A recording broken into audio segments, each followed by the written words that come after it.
Hey everyone, welcome to another video.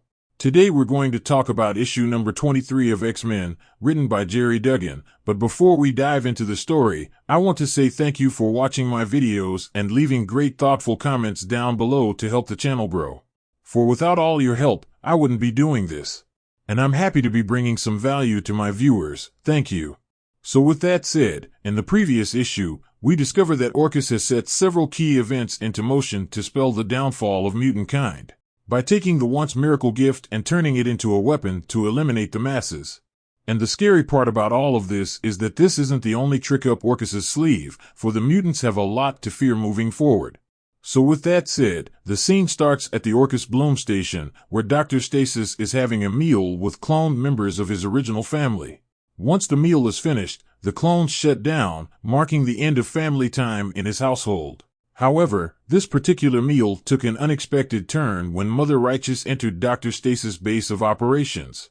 She wasted no time in criticizing him for the pathetic way he spends his free time.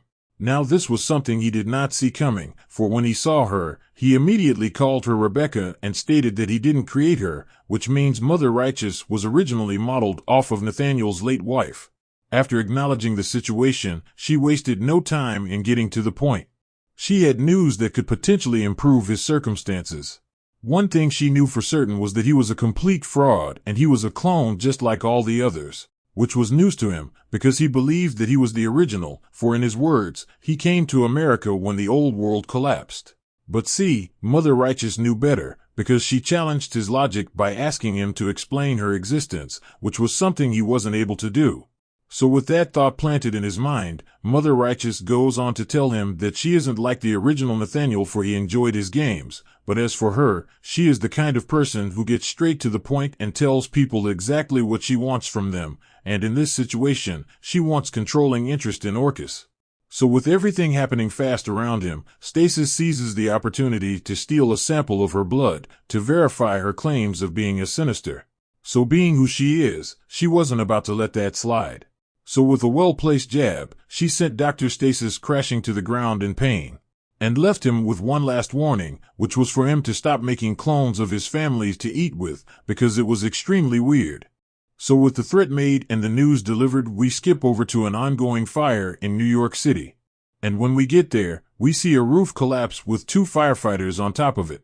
So with both men trapped and surrounded by flames, a gigantic fist comes out of nowhere and smashes through the wall, signifying the arrival of the Stark Sentinel. And with ease, the gigantic machine saved those who were trapped. Now, in the beginning everyone believed that this robot was created by Tony, but see, they couldn't be further from the truth, for if you remember correctly, Feilong had succeeded in a hostile takeover of Stark Unlimited, and wasted no time in testing Orchis's newest weapon, which apparently was seen as favorably among most Americans. So with their reviews at an all-time high, their true motives were easily hidden from the public. So with the day seemingly saved, the Stark Sentinel detects something that catches its attention. It detects a mutant, for one of the firefighters on the ground below had the X gene. So within seconds, the Sentinel went from hero to hunter as it switched over to a hostile mutant protocol and opened fire on the individual, and before it could deliver the fatal blow, out of nowhere, the X-Men arrived on the scene. As the upgraded Sentinel's attention turned towards them, Iceman took the lead to slow it down with his ice powers. However, to his surprise, his attacks had little to no effect on the machine. So with that said, the X-Men quickly realized that they needed backup to have a chance at victory. Cyclops contacted Jean Grey, Synch, Magic, and Talon to join the fight. So as the team struggled to hold off the Sentinel, Forge attempted to hack into it, but unfortunately, the cyber attack was short-lived, as the Sentinel easily overrode his command and knocked him out of the sky. So with the team on the brink of defeat, the cavalry arrived just in time to save Cyclops. Synch sprang into action and used Polaris's powers to try and crush the machine, but the Sentinel had countermeasures against magnetic attacks as well, so with a single strike, Synch was out of the fight and nearly hanging on for dear life. So with every second ticking down for Synch, Talon came to his aid, in an attempt to heal him from his wounds. So as the fight carried on, we find out that Orchis would later say that, on this day the Stark Sentinels had saved the lives of several firefighters and then were attacked by the X-Men. But what they didn't tell the public was that the Sentinel had been secretly programmed by the enemies of mutant kind to provoke an attack. Because they wanted to draw the X-Men into a brawl, and it wasn't just to test their machine or the X-Men response, but instead it was sent to draw blood. So with all resources spent, Magic steps up to the plate, and her first idea was to send it on a one-way trip to the sun, but she saw the phone recording the fight in her peripheral vision, and so she sent a message to her enemies. So in a display of power, Magic created a massive portal under the Sentinel and snapped her teleportation discs open and then closed, as the metal hide that could not bend or break was cleaved into pieces and scattered across the universe by the superior force.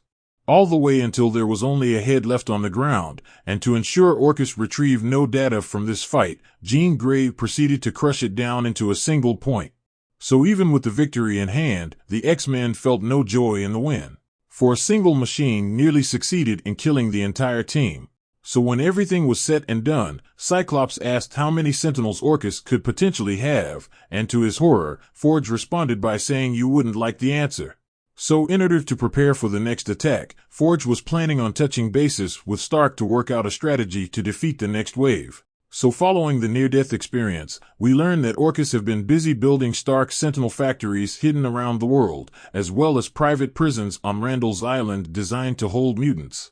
So with the first mission being a success, Dr. Stasis tells Feilong that the billion-dollar Sentinel did its job in sending its message, and as for the Omega-level mutants, we could leave those to Nimrod to deal with. Following that event, we jump back over to Krakoa with Emma walking on the beach with Wilson Fisk, talking about his citizenship status on the island.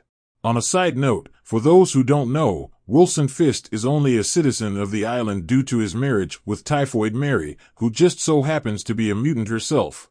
So anyway, getting back to the story, the Kingpin tells Emma that he will see her at the gala before he walks into the sunset. Now that he is gone, Emma takes the opportunity to discuss an important matter with Cyclops.